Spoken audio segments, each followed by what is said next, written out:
فأما الإنسان إذا ما ابتلاه فأكرمه ونعمه فيقول ربي أكرمن وأما إذا ما ابتلاه فقدر عليه رزقه فيقول ربي أهانن.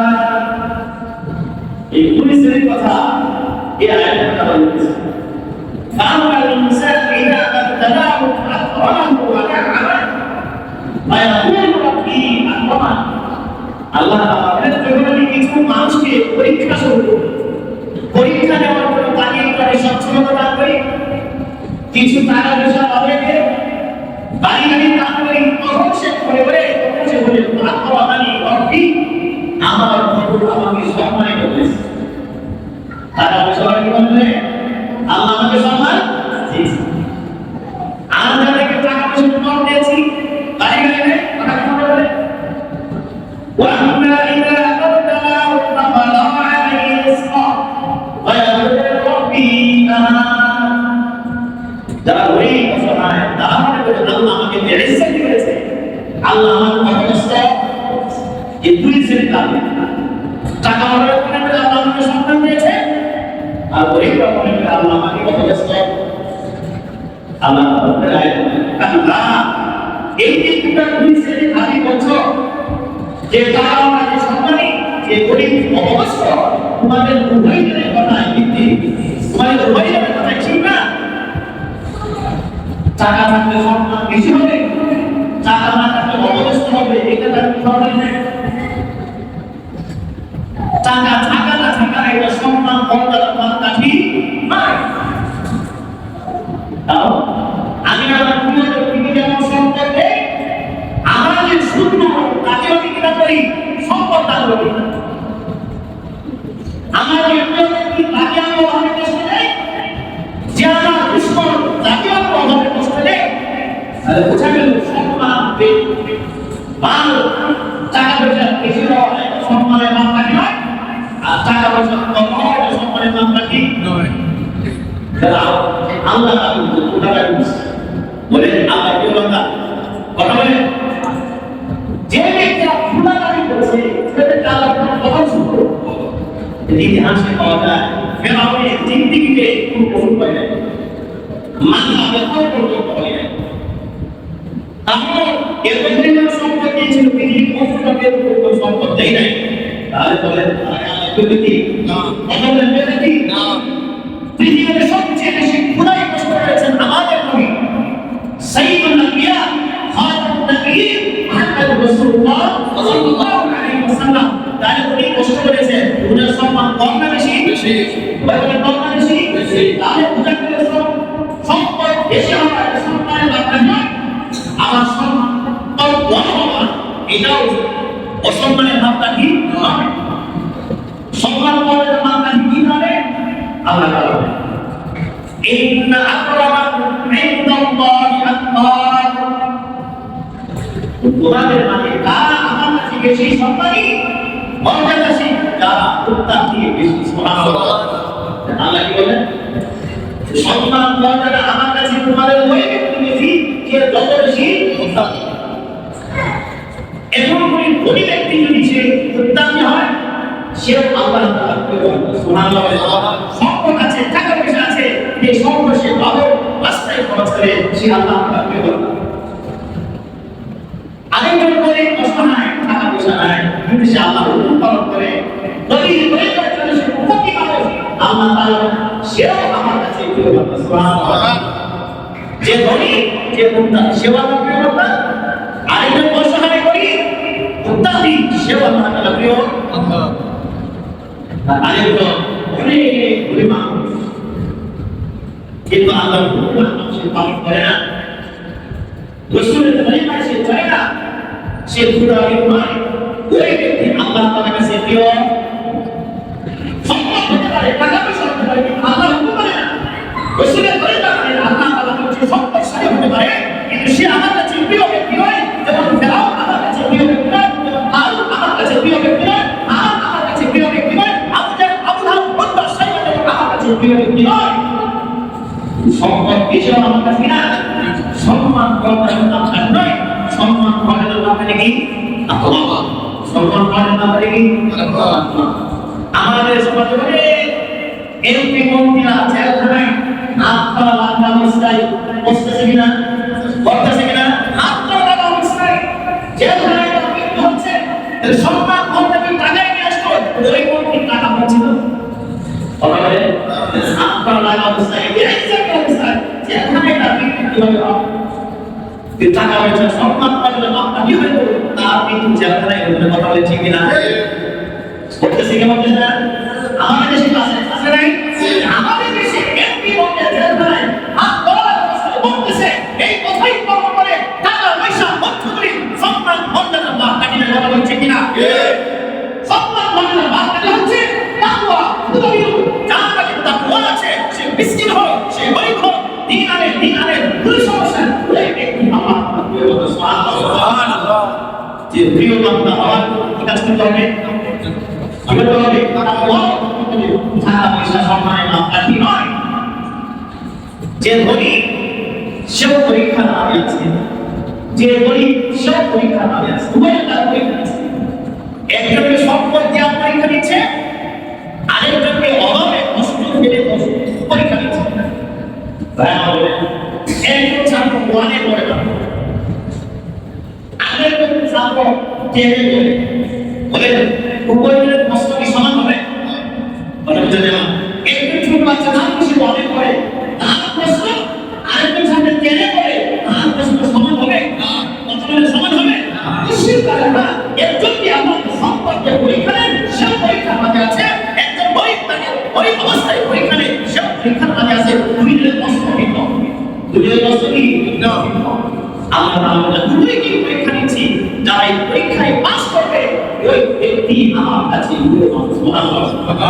যে গরিব পরীক্ষা মাঝে আছে গরিবের জীবনে আছে পরীক্ষার মাঝে আছে আল্লাহ তাআলা এই পরীক্ষায় যে পাস করবে ওই ব্যক্তি আমার কাছে আপনারা আছে আপনারা অবশ্যই বুঝবেন আল্লাহ তাআলা এই পরীক্ষার মাঝে গরিবের যে পরীক্ষায় পাস করবে সুবহানাল্লাহ আল্লাহ এই পরীক্ষার মাঝে গরিবের যে পরীক্ষায় পাস করবে যেমন দুনিয়াতে আমরা দেখতে পাই দুনিয়ার পরীক্ষার মাঝে গরিব ছেলেমেয়েরা পরীক্ষায় পাস করে বেশি না গরিবের ছেলেমেয়েরা পরীক্ষায় পাস করে বেশি দুনিয়ার অবস্থা গরিব ছেলেমেয়েদের চেয়ে গরিবের ছেলেমেয়েরা পরীক্ষায় পাস করে ভালো হচ্ছে কিনা ঠিক না কিয়ামতের দিন আল্লাহ তাআলা এই পরীক্ষার মাঝে গরিবের চেয়ে পরীক্ষায় পাস করে সুবহানাল্লাহ আর কথা না হাদিস বলছে আনাস রাদিয়াল্লাহু তাআলা قال رسول الله صلى الله عليه وسلم أقرأت في الجنة فرأيت أكثر أهلها الطلاق وأقرأت في النار فرأيت أكثر أهلها النساء الله صلى الله عليه وسلم একদিন আমি দুনিয়া গেছি জান্নাতে আমি তাকাই দেখলাম জান্নাতে সিংহভাগ মানুষ হচ্ছে গরিব শ্রেণীর মানুষ জান্নাতে বেশিরভাগ মানুষ তারা গরিব অসহায়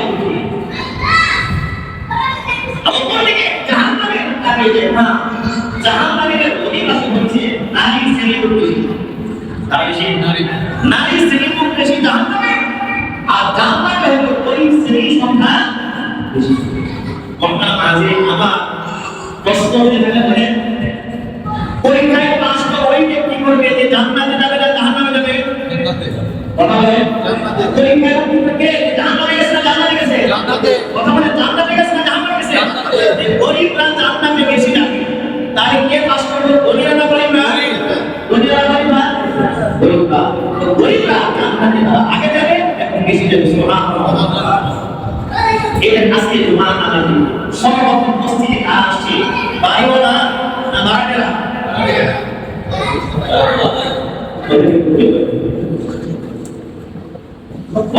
আজকে জুমার মসজিদে যারা আগে আসছে সব কম হয়েছে না বেশি হয়েছে কথা বলে কতটা বেশি আসছে কারা বাড়িওয়ালা না ভাড়াটেরা দেখেন কয়জন বাড়িওয়ালা আছে চিন্তা করে দেখেন যে আল্লাহর ঘরে কি আনবি সে জান্নাতে যাবে না আল্লাহর ঘর থেকে দূরে থাকবে সে জান্নাতে যাবে কথা বুঝেন না তাহলে দেখা যাচ্ছে আল্লাহর ঘরে গরিবরা আসে বেশি আল্লাহ যে আছে সে জান্নাতে যাবে। কথা বলে ঠিক না? তাহলে দেখা যায় দুনিয়াতে গরিবরা আল্লাহ ভালো করে বেশি, এই জন্য আল্লাহ তাআলা জান্নাতে দিবে। সুবহানাল্লাহ। আর গরিবরা টাকা বেশি কষ্টি থেকে পিছিয়ে থাকে, এই জন্য জান্নাতে যাবে সংখ্যাটা উভয়ের পরীক্ষা। ধনীদের পরীক্ষা, গরিবদের আছে পরীক্ষা। এই পরীক্ষায় যে উত্তীর্ণ হবে সে ঠিক বেশি সফলতা। আল্লাহর পরীক্ষায় পাস করার কথা আছে না? গরিবদের পরীক্ষা কি? গরিবদের পরীক্ষা কি? গরিবদের প্রশ্ন কি? গরিবদের প্রশ্ন কি? জানা দরকার আছে না? গরিবদের প্রশ্নকে আল্লাহ তাআলা বলেন ওয়ানাকুম বিশ-শাররি ওয়াল-খাইরি ফিতনাতান। আমি তোমাদেরকে সচ্ছলতা দিয়ে পরীক্ষা নেব, ওয়াস-শাররি আমি তোমাদেরকে অনর্থক দিয়ে পরীক্ষা নেব। অন্য আয়াতে সূরা থাকা বলে ইন্নামা আমওয়ালুকুম ওয়া আওলাদুকুম ফিতনাহ।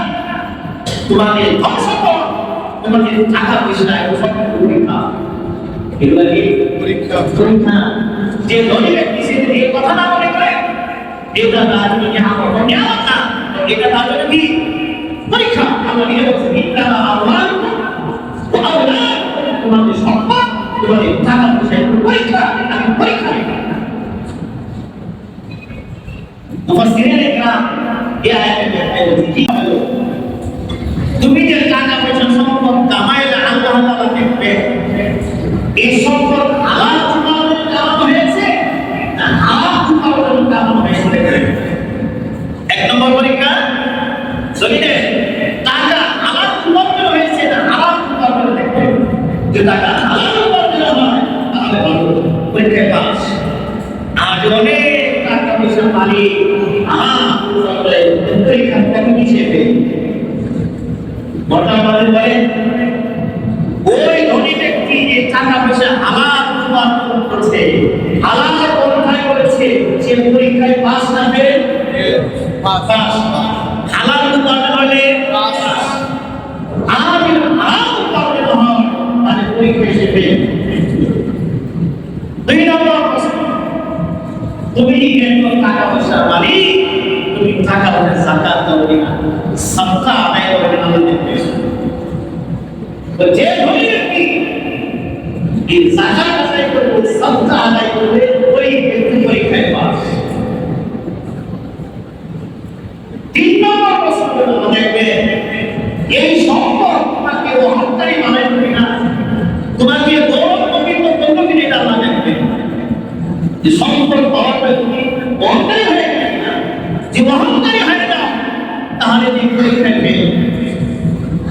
আর যদি বিনয়ী হও, আল্লাহ শুকর আদায় করো, তাহলে পরীক্ষায় তুমি পাস। সুবহানাল্লাহ।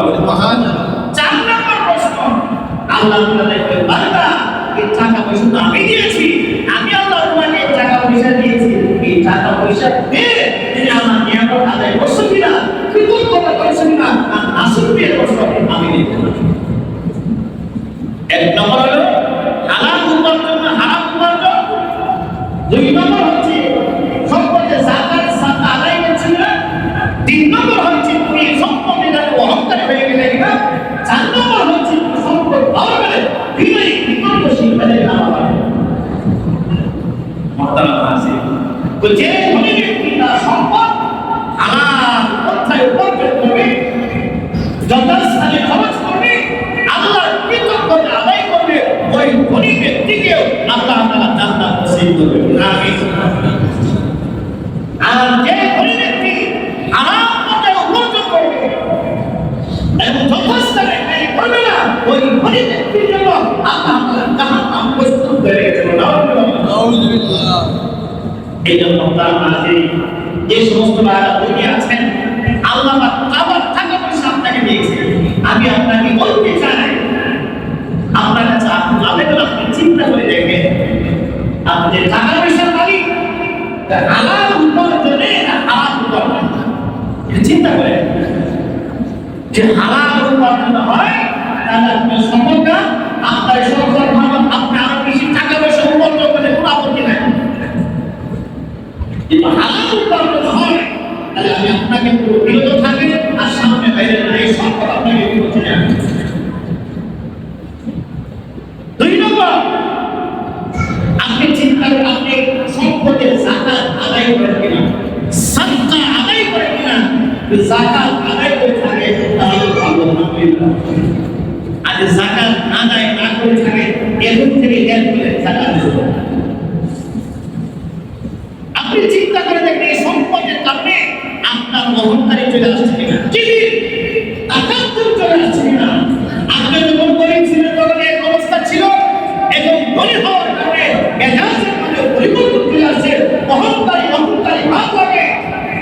তাহলে আমি আপনাকে বলবো অহংকারী ছাড়েন, টাকা পয়সা অহংকারের জন্য আল্লাহ তার দিয়েছে। টাকা পয়সা পরীক্ষায়, টাকা পয়সা কি হবে না পরীক্ষা, এই টাকা পয়সা অহংকারের জন্য আল্লাহ তার দেন নাই। এই টাকা পয়সা দিয়ে অহংকার করা যাবে না। হাকিম বললেন বিজাতুল মুজাদ্দিদিল্লাহ আল আশরাফ আলী থানভী রাহমাতুল্লাহ বলে, যে ব্যক্তি টাকা পয়সা দিয়ে ধন সম্পদকে অহংকারী বলল, সে যেমন ওই ব্যক্তি বলল যে একজনের গলায় সাপ পিছিয়ে দেওয়া হল। আবার সে অহংকারীকে বলতে, খবর আমি কে ছিল, আমি তো ওই ব্যক্তি যার গলায় সাপ পেঁচা, আমি কে ছিল, আমি ওই ব্যক্তি যে আমার গলায় সাপ আছে। বক্তারা নাজিল বলে, সাপ দিয়ে কেউ অহংকারী করে? কথা বলে না। সাপ এটা অহংকারী জিনিস? কথা বলে না। সাপ কি অহংকারী করে? না। যেখানে সাপ আছে মানে এখান থেকে দূরে সরে কথা বলেন, ঠিক কিনা? তো যে ব্যক্তি সম্পদ দিয়ে অহংকারী করলো, টাকা পয়সায় অহংকারী করলো, বাড়িগুলি অহংকারী করলো, সে যেন সাপ দিয়ে অহংকারী করলো। দুনিয়ার মানুষকে দেখাতে যাচ্ছে, ও দুনিয়ার মানুষ দেখো আমার গলায় কিন্তু সাপ আছে। সাপ দিয়ে অহংকারী করা যায়? তাহলে বুঝা গেল সম্পদ দিয়ে অহংকারী করা যাবে না। হাদিস শরীফ আছে, আল্লাহ রাসূল সাল্লাল্লাহু আলাইহি ওয়াসাল্লাম বলে, যাকে টাকা পয়সা দেওয়া হয়েছে, সম্পদ দেওয়া হয়েছে, টাকা পয়সা যাকাত আদায় করে নাই, উসিলা লাহু কাউলুহু ইয়াউমাল কিয়ামাতি সুজাআন আমরা। যে ব্যক্তি সম্পদ পাওয়ার পরে যাকাত আদায় করে নাই, এই সম্পদকে বিষাক্ত সাপ বানিয়ে দেওয়া হবে। কি বানিয়ে দেওয়া হবে? ওই তাওবাতুহু ফি উনুকিহি, এবং এই সাপকে তার গলায় পেঁচিয়ে দেওয়া হবে। ওয়া ইয়াখুযু বিলিহজিমাতাইহি, এই সাপ নাকি জোরে ধরে কামড়াবে। সুম্মা ইয়াকুলু আনা মালু ওয়া আনা কানজু, এই সাপে বলবে, হে হরিণ, আমি তো সাপ না, আমি তোমার ওই জমানো টাকা পয়সা, আমি তোমার ওই জমানো বাড়ি দালান, যে টাকা পয়সা জমা করেছিলে কিন্তু যাকাত আদায় করে নাই। ওই টাকা পয়সা আমি আমার এই সাপ মানে তোমার গলায় পেঁচিয়ে দেওয়া হয়েছে। কার কথা? রাসূলের কথা। কার কথা? এটা আমার কথা না। যে ব্যক্তি সম্পদ পাওয়ার পরে অহংকারী করে, অহংকারী করা জিনিস না। যে ব্যক্তি যাকাত আদায় করবে না, এই সম্পদকে সাপ মানে তার গলায় পেঁচিয়ে দেওয়া।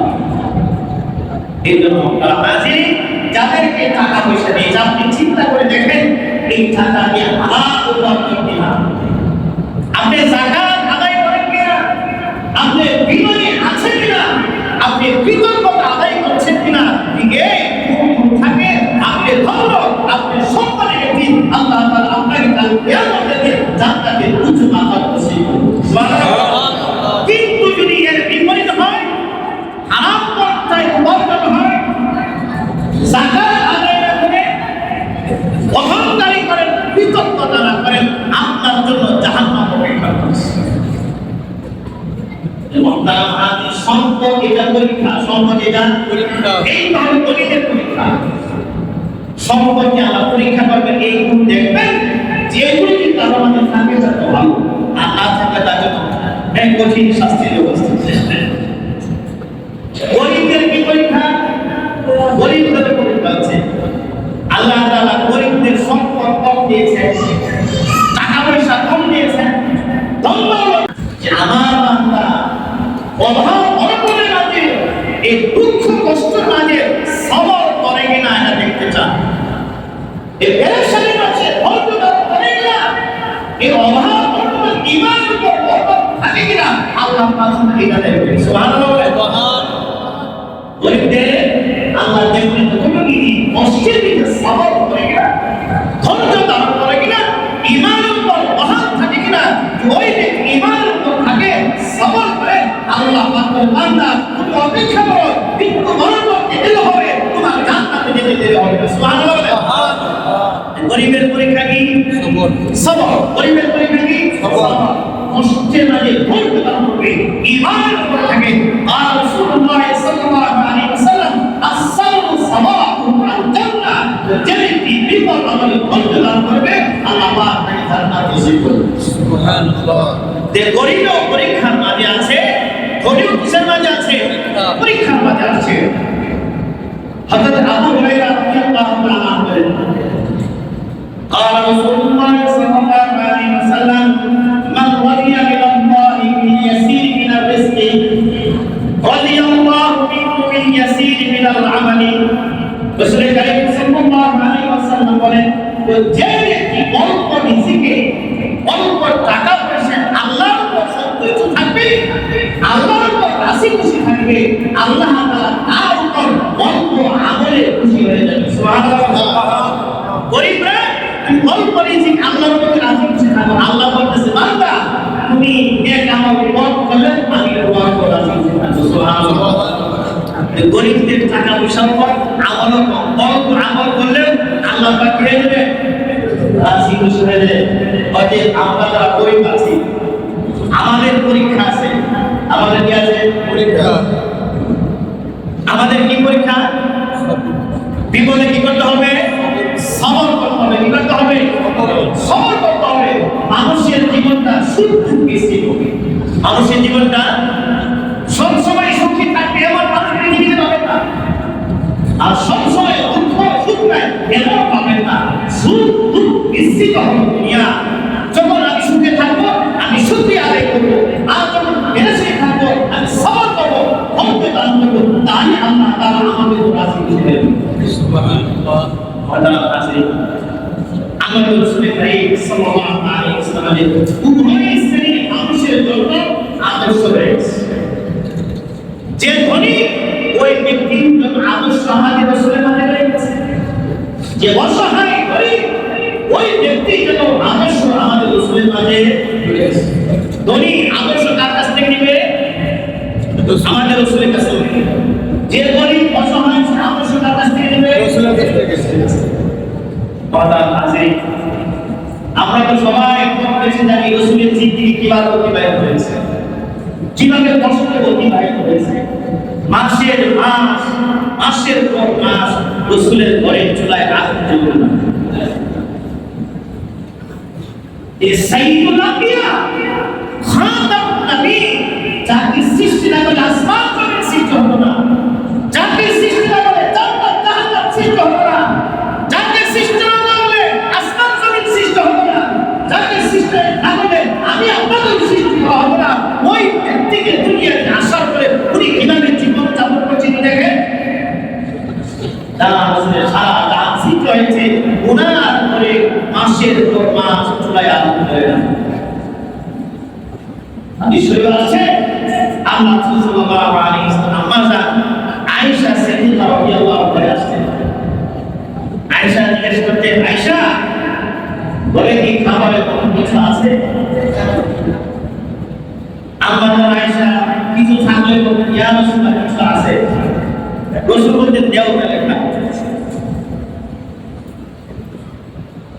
আমি বললাম আমাদের আয়েশা ইয়া রাসূলুল্লাহ আজকে তো ঘরে খাওয়ার মতো কিছু নাই।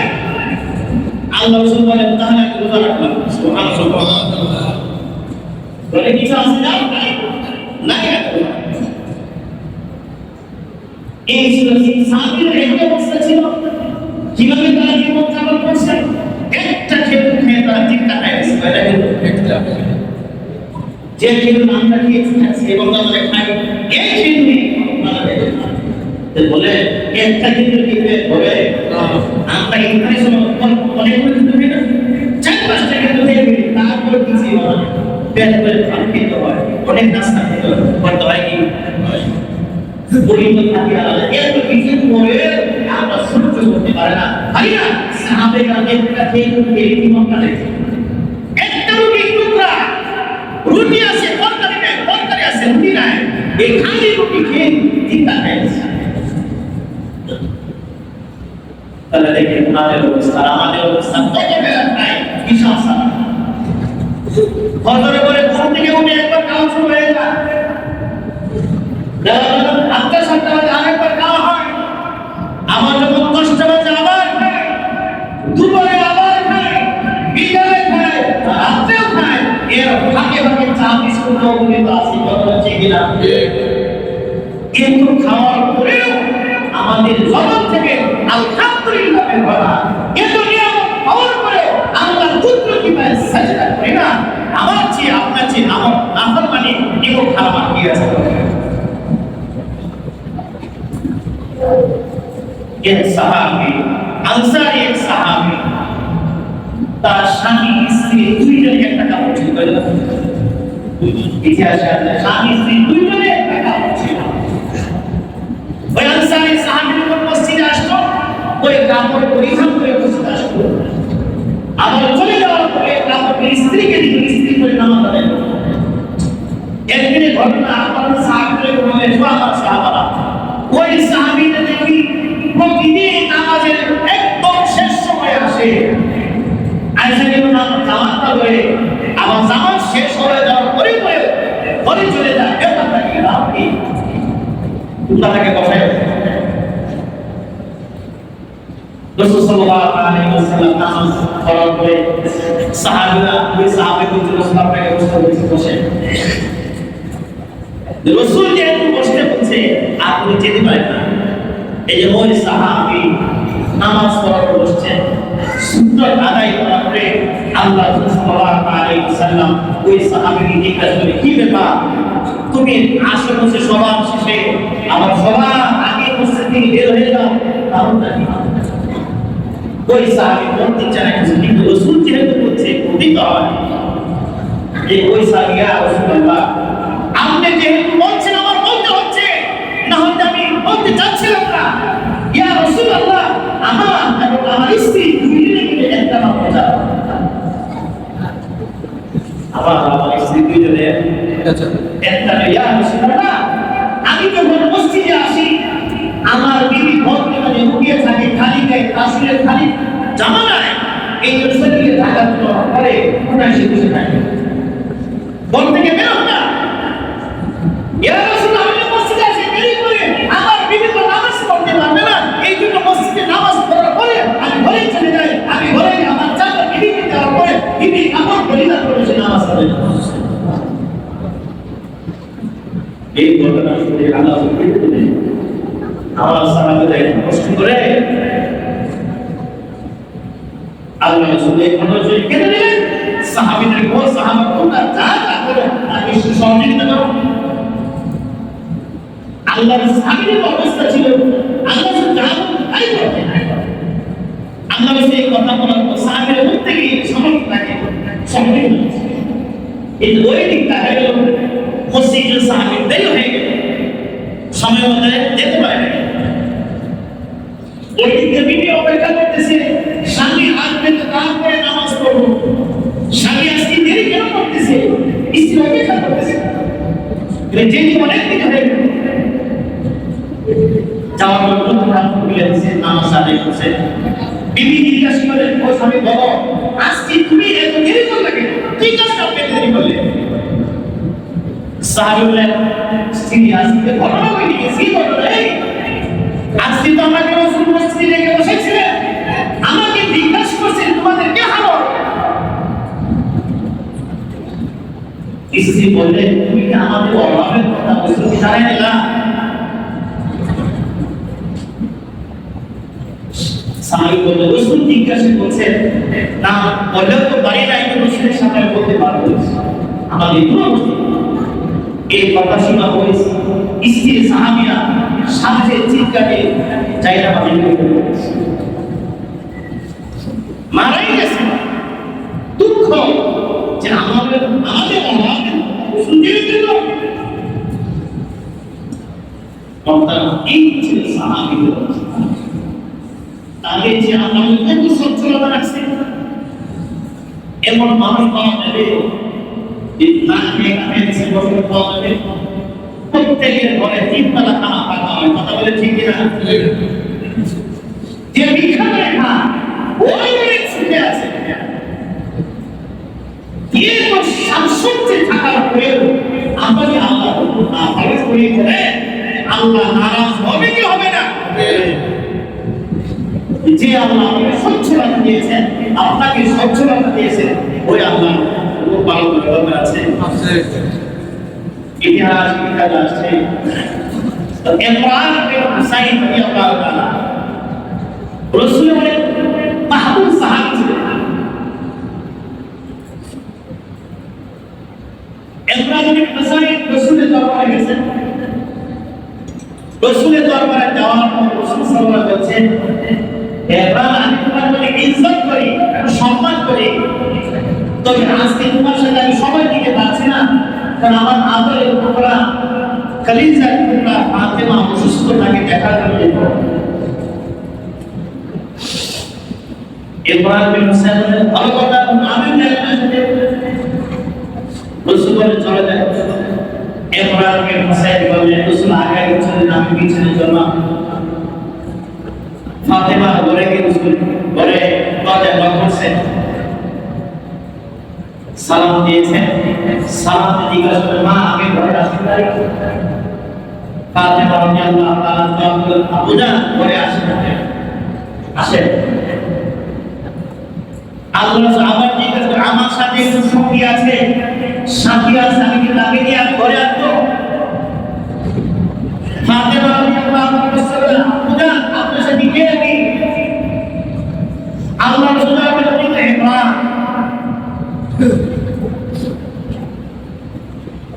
ফাতেমা রাদিয়াল্লাহু তাআলা, ইয়া রাসূলুল্লাহ, আমি আল্লাহর কসম করে বলতেছি যে আল্লাহ তাআলা আপনাকে সত্য নবী হিসেবে পাঠিয়েছে, আল্লাহর কসম করে বলতেছি আমার গায়ে একটা চাদর ছাড়া আর কোনো চাদর নেই, আপনি তাকে নিয়ে না। বাস এখানে তো হয়ে গেছে। রাসূল সাল্লাল্লাহু আলাইহি ওয়াসাল্লাম বললেন, তুমি তোমার চাদরটা দিয়া এই শরীরটা ঢেকে নাও। ইশারাতে বলছে, ফাতেমা তাই বললেন, এই চাদরটা দিয়ে পুরো শরীরকে ঢেকে নেবেন, কোনো খোলা নাই। ফাতেমা বললেন, আপনি তো আমি তো আমার শরীর আপনি তো আমাকে মাথা কি দিয়া ডাকবো, কাপড় দেবেন মাথা কি দিয়া। ইতিহাসে কিতাবে আছে আল্লাহ রাসূল সাল্লাল্লাহু আলাইহি ওয়াসাল্লাম পুরো চাদর ছিল, এই চাদরটা করে ফাতেমা রাদিয়াল্লাহু তাআলা নিয়ে করে দিলেন, এইটা দিয়ে তোমার মাথা ঢেকে নাও। আল্লাহ সেই চাদরকে ফাতেমা রাদিয়াল্লাহু তাআলা মাথা ঢাকলেন, শরীর ঢাকলেন। এরপরে আল্লাহ সাল্লাল্লাহু আলাইহি ওয়াসাল্লাম সালাম দিয়ে দিলেন ওই সাহাবীর কাছে। তারপরে রাসূল কারীম সাল্লাল্লাহু আলাইহি ওয়াসাল্লাম ফাতেমা রাদিয়াল্লাহু তাআলা জিজ্ঞাসা করলেন, মা তোমার অবস্থা সকালে কেমন ছিল, তোমার শরীর কেমন ছিল, অসুস্থ দেখতে আছে? ফাতেমা রাদিয়াল্লাহু তাআলা বললেন, আমার না আমি সকালে অনেক অসুস্থ ছিলাম, আমার ব্যথা ছিল, অনেক আমি কষ্ট করেছি, আরেকটা কষ্ট হচ্ছে দুঃখের উপর দুঃখ, আমার ঘরে আজকে খানার কোনো ব্যবস্থা নাই। একটা তো আমি অসুস্থ, ঘরে খানাও নাই, আমি খুব অনেক কষ্ট করেছি। এই কথা শুনে রাসূল কেঁদে দিলেন, বললেন, সন্তান যখন কোথায় কষ্ট করে, যারা মা বাবা আছেন তারা বোঝে কেমন কষ্ট হয়, অন্তরটা ছিঁড়ে থাকে না। নিজে কষ্ট করবে তাকে আপত্তি নাই, কিন্তু ছেলে মেয়ে কষ্ট করবে কোনো মা বাবা এটা সহ্য করতে পারে না। কথা বলছে কিনা? এই কথা শুনে রাসূল কেঁদে দিলেন, আমার মেয়ে অসুস্থ, আমার অনেক খাবার নাই, আবার চুক্তি হারিয়ে চলে যাচ্ছে।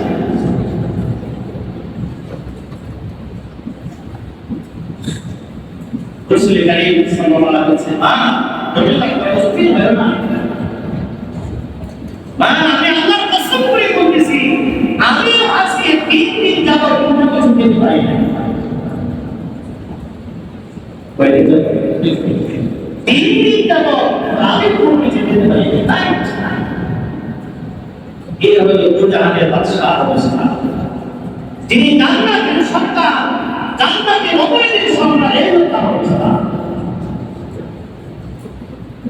আল্লাহ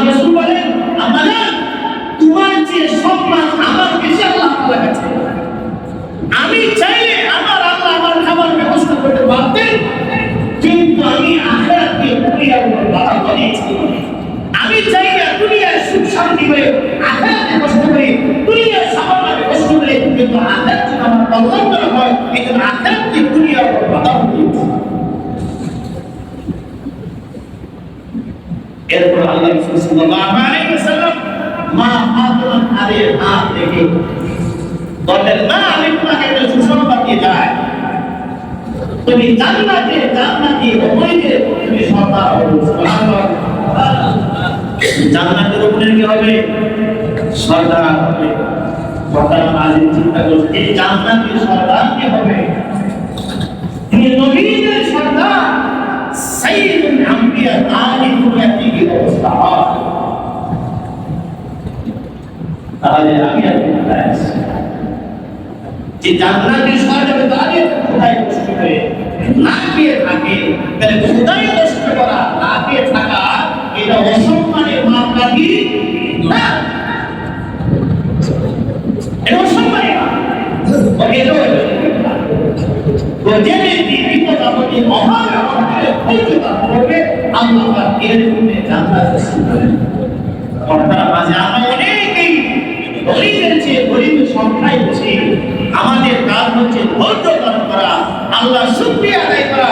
দুনিয়াতে গরিব আছে কিন্তু গরিব আমাদেরকে জান্নাত আমাদের অপেক্ষা করবে। সুবহানাল্লাহ। আল্লাহ রাসূল সাল্লাল্লাহু আলাইহি ওয়াসাল্লাম বলেন, قال رسول الله صلى الله عليه وسلم يدخل الفقراء الجنة قبل الأغنياء ب500 عام। আল্লাহ রাসূল সাল্লাল্লাহু আলাইহি ওয়াসাল্লাম বলেন, কাল কিয়ামতের দিন গরিবদের চেয়ে 500 বছর আগে জান্নাতে চলে যাবে। সুবহানাল্লাহ। গরিবরা 500 বছর আগে, গরিবদের 500 বছর আগে জান্নাতে চলে যাবে। সুবহানাল্লাহ। আপনারা কিছু হলেন না? দুনিয়াতে যাদের বাড়ি গাড়ি নাই, রাসূলের এই কথা শুনে কি আপনি সুসংবাদ পান নাই? খুশি হন নাই যে গরিবরা যাদের বাড়ি গাড়ি নাই, যাদের টাকা পয়সা নাই, ওই গরিবদের চেয়ে ওই বাড়ি আছে, ওই সম্পদ আছে, এই গরিবরা মিসকিনরা তাদের চেয়ে 500 বছর আগে জান্নাতে চলে যাবে। সুবহানাল্লাহ। এতে আমরা যারা গরিব আছি খুশি হয়েছে কিনা? খুশি। খুশি না না? খুশি। যারা গরিব ওরা জান্নাতে যাবে, তবে 500 বছর পরে জান্নাতে যাবে। আর যারা গরিব 500 বছর আগে জান্নাতে যাবে। সুবহানাল্লাহ। এটা আমার কথা নয়, এটা আপনার কথা নয়। দু জাহানের বাদশা সাইয়্যিদুল আম্বিয়া খাতামুন নবীয়্যিন মুহাম্মদ রাসূলুল্লাহ সাল্লাল্লাহু আলাইহি ওয়াসাল্লামের কথা, ওই রাসূলের কথা মিথ্যা হতে পারে? মিথ্যা হতে পারে? গরিব অবস্থায় শুকরিয়া আদায় করতে হবে, তাহলে করতে দিতে হবে, আপনার জন্য আমার জন্য জান্নাতে যেতে দিতে হবে। সুবহানাল্লাহ। সুবহানাল্লাহ। 500 বছর আগে জান্নাতে যাবে। কত বছর আগে? 500 বছর। না 500 জান্নাতে যাওয়ার জন্য আজ আসি ইনশাআল্লাহ। জান্নাতে যাওয়ার আমরা কষ্ট করতেই আছি। আল্লাহ খুশি করার জন্য জান্নাত পাওয়ার আশায় আল্লাহর ঘরে যেহেতু গরিব আমরা, টাকা পয়সা জমাই আমরা কিছু করতে পারবো না। এই অন্যের বাড়িতে বাড়াই থাকতে হবে। অতএব আমাদের উচিত আল্লাহর ঘরে কিছু দান করা, মসজিদ মাদ্রাসা দান করা। কিছু করতে পারবো না, আমি যদি আমার বাড়িটা জান্নাতে তৈরি করি। কথা বলে ঠিক না? যে ব্যক্তি জান্নাতে বাড়ি বানাবে ওই ব্যক্তি সব বন্দার বৃষ্টি বেশি ভালো না। গরিবদের কি মর্যাদা হাদিস শরীফে আছে। এক হাদিস আছে, একদিন জিবরাইল আমিন আলাইহিস সালাতু ওয়াস সালাম নবীদের কষ্ট দেখে ওমান থেকে জিবরাইল আমিন আলাইহিস সালাতু ওয়াস সালাম নবীকে বললেন, হে নবী, আল্লাহ তাআলা আপনাকে সালাম দিয়েছে, সালাম দিয়ে আপনাকে জিজ্ঞাসা করতে বলেছে এই পাহাড়গুলোকে দিয়ে দেখে যদি এই মদিনার পাহাড়গুলোকে যদি সমুদ্র উপকৃত হতে হয় আপনি খুশি আছেন কিনা? বলেন যে আপনি বলেন এই পাহাড়গুলো মদিনার পাহাড়গুলোকে সমুদ্র উপকৃত হতে হয়। আল্লাহ রাসূল সাল্লাল্লাহু আলাইহি ওয়াসাল্লাম কিছুক্ষণ চুপ ছিলেন, কিছুক্ষণ চুপ থাকার পরে বলেন, ইন্নাল দুনিয়া দারুন লিমান লা দারা লাহু ওয়া মালুন লিমান লা মালা লাহু ওয়া লাহা ইয়াতমাউ ওয়া লা আকলা লাহু। রাসূল করিম সাল্লাল্লাহু আলাইহি ওয়াসাল্লাম বলেন, দুনিয়া তার ঘর, আখিরাতে তার ঘর নাই। ইন্নাদ দুনিয়া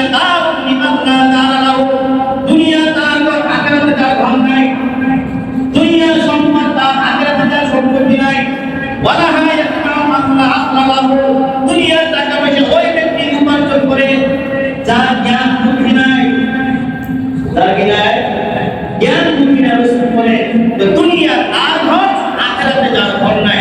দুনিয়ার টাকা পয়সা ওই উপার্জন করবে যে আখিরাতে সম্পদ থেকে বঞ্চিত হয়ে যাবে, আর দুনিয়ার টাকা পয়সা মালিক ওই ব্যক্তি উপার্জন করে যার জ্ঞান বুদ্ধি নাই। বর্তমান হাজির বলেন আমাদের দুনিয়া আসল না আখিরাত আসল? কথা বলেন দুনিয়া আসল না আখিরাত আসল?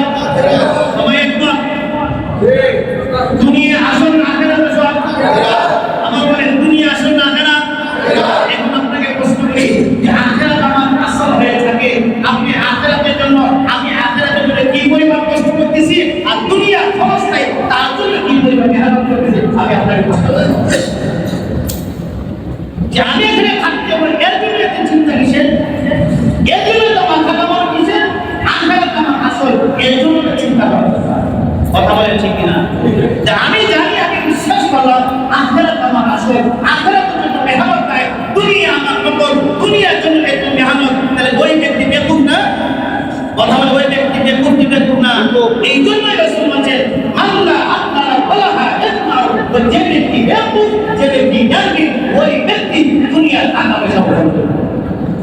কর্তার হাজির দুনিয়াতে থাকতে গেলে টাকা পয়সা দরকার আছে, তুমি আখিরাতকে ধ্বংস করে নয়। দুনিয়াতে থাকতে গেলে আমার বাড়ি গাড়ি দরকার আছে, কিন্তু আখিরাতকে নষ্ট করে নয়। দুনিয়াতে থাকতে গেলে আমার টাকা পয়সা দরকার আছে, কিন্তু আখিরাতকে বরবাদ করে নয়। প্রথমে আমার আখিরাতকে সাজাইতে হবে, তাকে সাজাইতে হবে, আখিরাতকে সাজাইতে হবে। আর দুনিয়াতে টাকা পয়সা আছে এর জন্য কিছু মেহনত করতে হবে। সবাই দুনিয়া থেকে চলে যায়। আল্লাহ পাক যাকে যে অবস্থায় রেখেছে, যে ধনী আপনি ধনী অবস্থায় শুকরিয়া আদায় করেন, যে গরিব আমাদের ধর্মীয় করে আল্লাহ শুকরিয়া আদায় করেন, মৃত্যুবরণ করতে দিতে হবে, জান্নাতে যেতে দেরি হবে না। গরিবদের জন্য 5টা পুরস্কার আল্লাহ রেখেছে। কয় পুরস্কার?